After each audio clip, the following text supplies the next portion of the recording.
Rav, on a reçu une question de quelqu'un qui dit être en contact avec beaucoup de religieux qui critiquent énormément les Chabad ou les Lubavitch.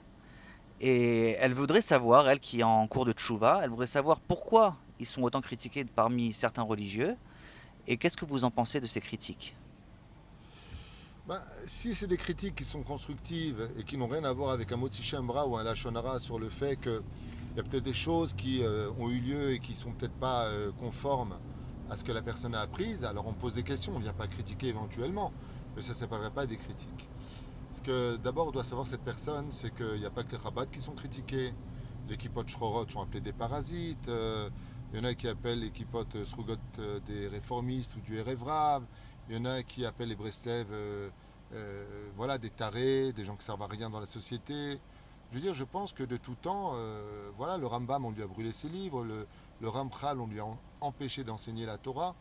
Les critiques ont toujours existé, même Moshe Rabbeinu a été remis en question par Korach Vecholadato, cette fameuse paracha de Korach, où Moshe est complètement critiqué, insulté, traité de voleur, d'homme à femme. On a de tout, et c'est pas depuis hier. Je pense qu'il faut d'abord essayer de comprendre de quoi est-ce qu'il s'agit, et surtout dans cette génération, de comprendre, d'assimiler et de commencer à relever l'étendard du mérite. Le mouvement Chabad est un mouvement qui ne plaît pas forcément à tout le monde, hein.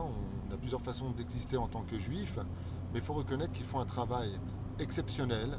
Heureusement qu'ils sont là. Ils permettent à beaucoup de juifs de pouvoir manger cachère partout où ils se trouvent. Ils apportent beaucoup de bien autour d'eux.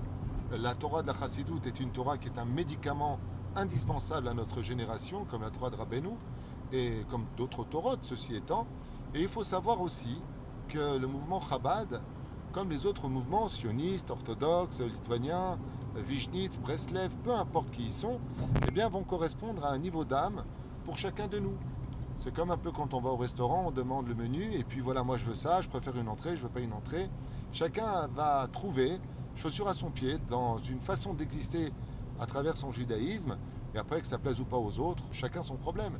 La question est de savoir qu'est-ce qu'il a vu de négatif pour en arriver à condamner tout le mouvement. Parce qu'il y a du bon et du mauvais partout. Il y a des choses comme, par exemple, le Rav Ovadia n'était pas d'accord aussi avec certaines mesures que prenait le mouvement Lubavitch, mais il les a bénis, il bénissait le rabbi. Je veux dire, c'est pas parce qu'il y a certaines choses qui ne nous plaisent pas que ça fait d'un ensemble une négation. Et c'est là vraiment où je trouve que c'est vraiment, vraiment dommage qu'entre nous, les religieux, au lieu de nous relever en disant bon, il y a un petit point qui me dérange, ce qui est mon cas dans certains mouvements ou tendances, mais ça ne m'empêche pas d'encourager le mouvement et leur dire merci d'exister. Merci Rav.